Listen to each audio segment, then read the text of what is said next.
A midlife crisis is more than just a cultural stereotype. It's a real psychological struggle that can surface between the ages of 40 and 60.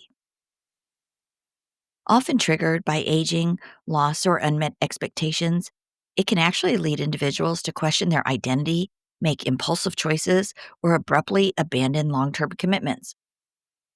While not officially classified yet as a mental illness, the emotional and relational fallout is very real, especially for the spouses and families left behind.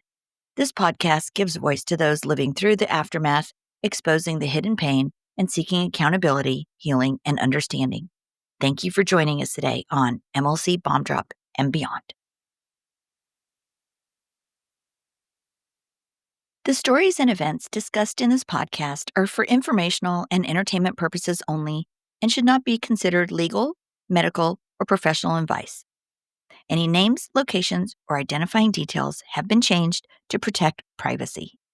Any similarities to actual persons, living or dead, or real events are purely coincidental. The information presented on this podcast is for informational purposes only and should not be considered as professional advice. Always consult with a qualified expert regarding any decisions related to your specific situation. The views expressed by guests are their own and do not necessarily reflect the opinions of the host or the podcast creators.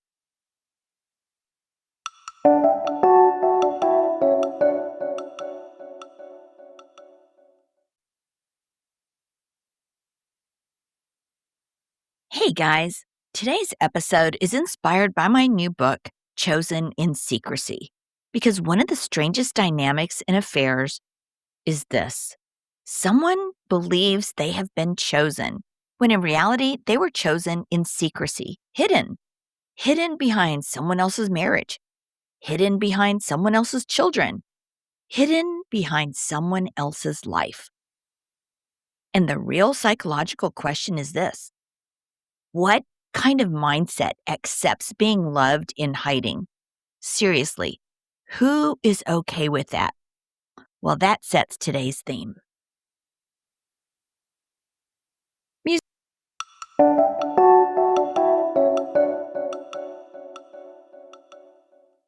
Hey, Bomb Squad, thanks for joining me today. Today's episode is inspired by my book, Chosen in Secrecy by Trina Laird, where we examine the psychology of the affair partner and the stories that people tell themselves in order to justify becoming part of someone else's marriage. When someone knowingly enters a relationship with a married person, there's almost always a psychological narrative that makes it feel acceptable. These are the stories that affair partners tell themselves. Oh, his marriage was already over. Well, you guys, this is one of the most common rationalizations. The affair partner is often told the marriage has been dead for years, that the spouse doesn't understand them, that they're only staying for the kids, that maybe they're just roommates. But here's the reality. If the marriage were truly over, there would be no need for secrecy. Hello. And then another thing is, oh, we didn't mean for this to happen. A lot of folks just think affairs happen. They're as accidents. Well, we just accidentally connected. We didn't plan for this to happen. It just happened. But you know what? Relationships rarely just happen. They develop through choices. And it's really simple, you guys. Choices to text, choices to meet privately, hide communication, cross emotional boundaries. At every step, a decision was made. And then there's the folks that think, well, he chose me. Well, this belief can be incredibly powerful because being chosen over a spouse can feel like a proof of superiority. But the truth is more complicated because being chosen secretly is not the same thing as being chosen openly, especially when you're dealing with somebody in midlife crisis. You are being chosen in chaos. You might as well be the cardboard box that was available. And then there's the people that say, oh, it's destiny. We're meant to be. Those affairs often feel extremely intense because they exist inside a fantasy bubble. No real life, no bills, no parenting stress, no daily conflicts, just stolen moments and emotional intensity. And intensity can easily be mistaken for destiny.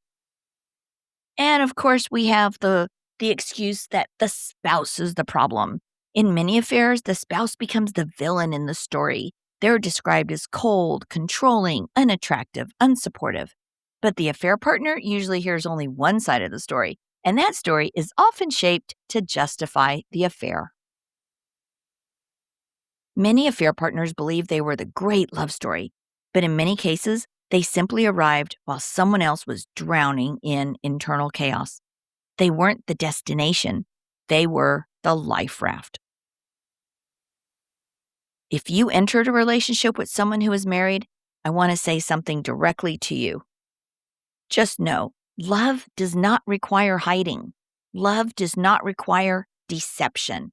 And love does not begin by asking someone to betray the people who trusted them most. If someone truly chooses you, they choose you in the open, not in secrecy.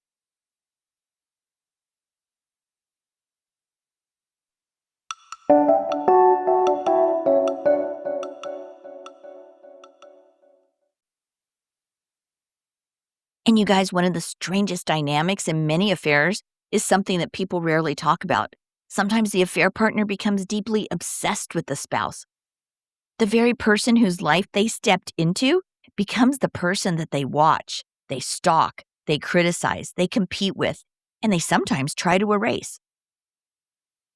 And psychologically, there are several reasons for this. First, we've got the comparison problem. The spouse represents something the affair partner cannot easily replicate and never will, and that is history, the family, the shared life, years of commitment. Being with somebody who was not in chaos. It was the real person before their crisis.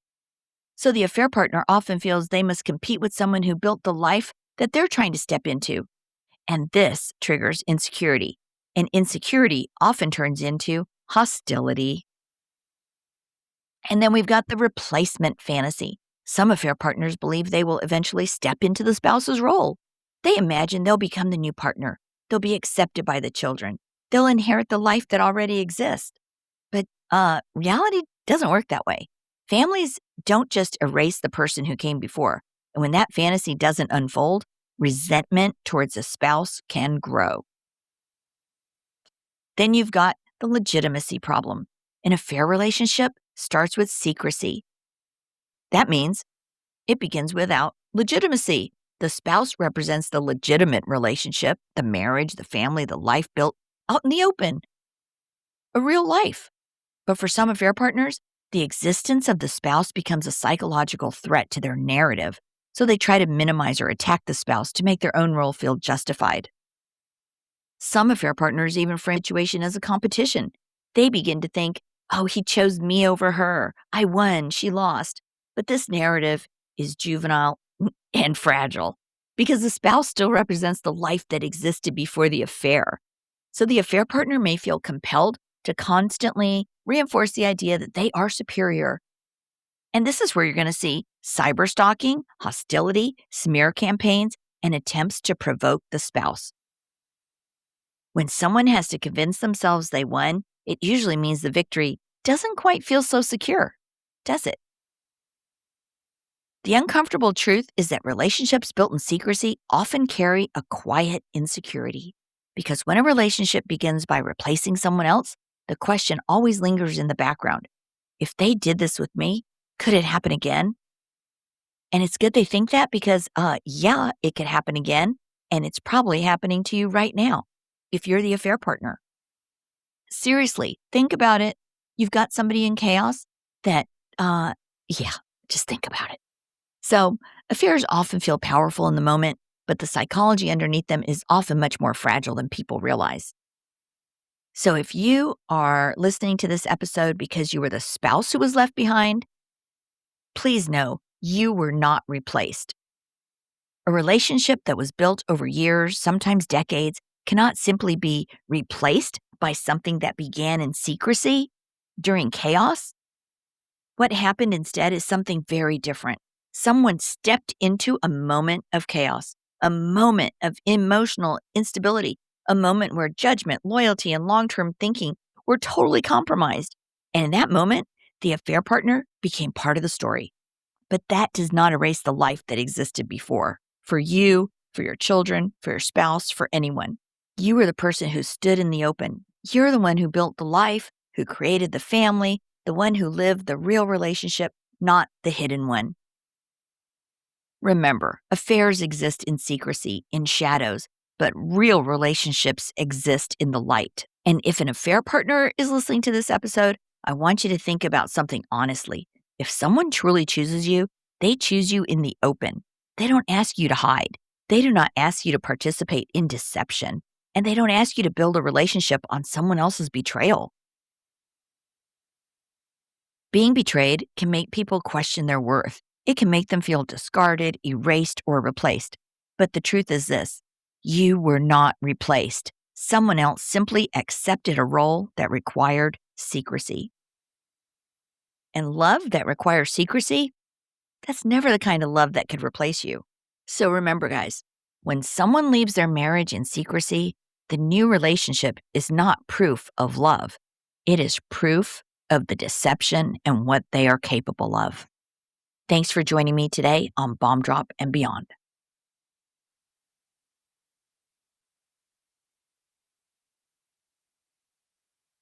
Are you desperate to understand why your spouse is so drawn to this affair partner, or what I like to call the portal to their fantasy illusion? If so, check out Chosen in Secrecy, a book that explores the affair partner not through accusation or excuse, but through a clear-eyed analysis of what allows them to think that it's okay to step into someone else's marriage and destroy families. Why being chosen all too often results in feeling insecure. Why anger is so often directed at the former spouse. This is a book about structure, power, avoidance, and consequence.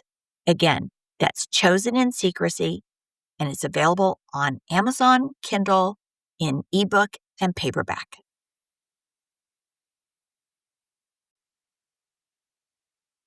Hey, some resources that are available for you guys are thewifeexpert.com. That's Lori McDermott over there at thewifeexpert.com. She also has a new app out. There's tons of videos that can give you all kinds of information on no matter where you are on your MLC journey or trying to reconcile with your spouse. So check out thewifeexpert.com. And if you're not sure if your spouse or yourself is in maybe approaching or in a midlife crisis, be sure to check out Kenda Root's quiz at midlifecrisismarriageadvocate.com. Again, that's a midlifecrisismarriageadvocate.com. That's a quick little 2-minute quiz. It's free. So check that out as well. We have a ton of resources out there for you guys. So check them out. Thanks.